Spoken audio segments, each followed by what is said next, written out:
Hello friends, power brand channel को आपको बहुत बहुत स्वागत है। आज हम जानेंगे कि इलेक्ट्रिक शॉक लगने पर किसी को भी आसानी से कैसे बचाया जा सकता है। हमारे सामने किसी को भी इलेक्ट्रिक करंट लगे तो हमारा पहला स्टेप ये होगा कि हम उस एरिया को केयरफुली देखें, कोई हड़बड़ी ना करें। एरिया के बारे में देखना है, मतलब जिस भी इंसान को शॉक लगा है वो इंसान ड्राई एरिया पे है या गीली जगह पे है। अगर उस इंसान के आसपास गीली एरिया हो तो हम लोग उस एरिया पे नहीं जा सकते, क्योंकि उस एरिया पे बहुत ही ज़्यादा रिस्क होता है। इसके अलावा कुछ केसेस में शॉक बहुत ही हाई वोल्टेज से लगती है, मतलब ओवरहेड लाइन के वायर गिरने से भी हो सकता है। उस केसेस में ओवरहेड लाइन के गिरने से आसपास के पूरे ज़मीन में कुछ करंट फ्लो होता है। इस कंडीशन में हमको ये देखना है, हम जिस भी जगह खड़े हैं हमको महसूस करना है कि हमारे लोअर बॉडी में कोई सनसनाहट तो पैदा नहीं हो रहा। अगर कोई सेंसेशन हो रहा है तो हमको विक्टिम के पास नहीं जाना चाहिए, बल्कि उससे और भी दूर जाना चाहिए। और हाँ, उस कंडीशन में जब भी हम विक्टिम से दूर जाएंगे, नॉर्मल वार करके नहीं जाना चाहिए। हमको उस टाइम फ्रॉग की तरह जंप करके जाएंगे, मतलब मेंढक की तरह जंप करते हुए आगे जाएंगे, क्योंकि उस विक्टिम के पास बहुत ही हाई वोल्टेज होता है। ऐसे कुछ पॉइंट होता है कि हम लोग देखना चाहिए कि विक्टिम के पास हम जाना चाहिए या नहीं जाना चाहिए।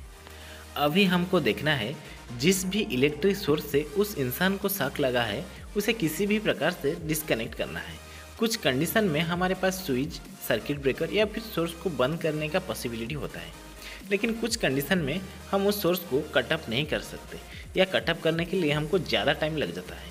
तो उस समय हमारे पास एक ही ऑप्शन होता है कि उस विक्टिम को जिस भी वायर से करंट लगा है उस वायर को विक्टिम से अलग करना है। उस विक्टिम या वायर को डायरेक्ट टच नहीं करना है, किसी भी इंसुलेटर की मदद से उस वायर को विक्टिम से दूर करना है। और हाँ, किसी भी इंसुलेटर पे आप खड़े होकर ये काम करना सटीक होता है। इलेक्ट्रिक सप्लाई से उस विक्टिम को सेपरेट करने के बाद हम पहले उस विक्टिम की कंडीशन देखेंगे, वो रिस्पॉन्ड कर रहा है या नहीं। यदि वो रिस्पॉन्ड नहीं कर रहा है तो हमको घबराना नहीं चाहिए। पहले आप उस विक्टिम से ज़ोर आवाज़ से बात करनी है और बार बार उसकी बॉडी को टच करना है। उससे क्या होता है, उसके रिस्पॉन्ड करने का चांसेस बढ़ जाते हैं। जब आप उसका प्राइमरी ट्रीटमेंट कर रहे हैं उस टाइम आप और किसी को हेल्पलाइन नंबर से बात करने के लिए बोल दीजिए। दोस्तों, नेक्स्ट जो स्टेप हमारे पास आता है वो सबसे इम्पोर्टेंट है, ये है ABC स्टेप। आखिर ये ABC स्टेप क्या है? सबसे पहले हम ए के बारे में जानते हैं। ए का मतलब एयरवे। पहले विक्टिम को हम एक सेफ प्लेस पे ले आए और उसके बाद विक्टिम को एयरवे क्लियर करना है। पहले हम देखना है किसी भी प्रकार के भीड़ भाड़ वहाँ पे ना हो, विक्टिम को ऑक्सीजन आसानी से मिल सके। उसके बाद उसको नेक को सीधा करना है कुछ इस तरह, ताकि वो आसानी से सांस ले पाए। ए के बाद सेकेंड स्टेप पे बी आता है। बी के अंदर हमको ब्रीदिंग चेक करनी है, मतलब हमारे जो विक्टिम है वो सांस ले रहा है या फिर नहीं। यदि विक्टिम को सांस नहीं आ रहे हो तो आर्टिफिशियली ब्रीदिंग विक्टिम को देनी चाहिए। जब तक वो ठीक तरीके से सांस नहीं लेती और इमरजेंसी सर्विस वाले नहीं आ जाते तब तक उसको आर्टिफिशियली ब्रीदिंग देनी चाहिए। बी के बाद थर्ड में सी आता है। इसका मतलब विक्टिम का सर्कुलेशन चेक करना, हार्ट बीट ठीक से चल रहा है या नहीं।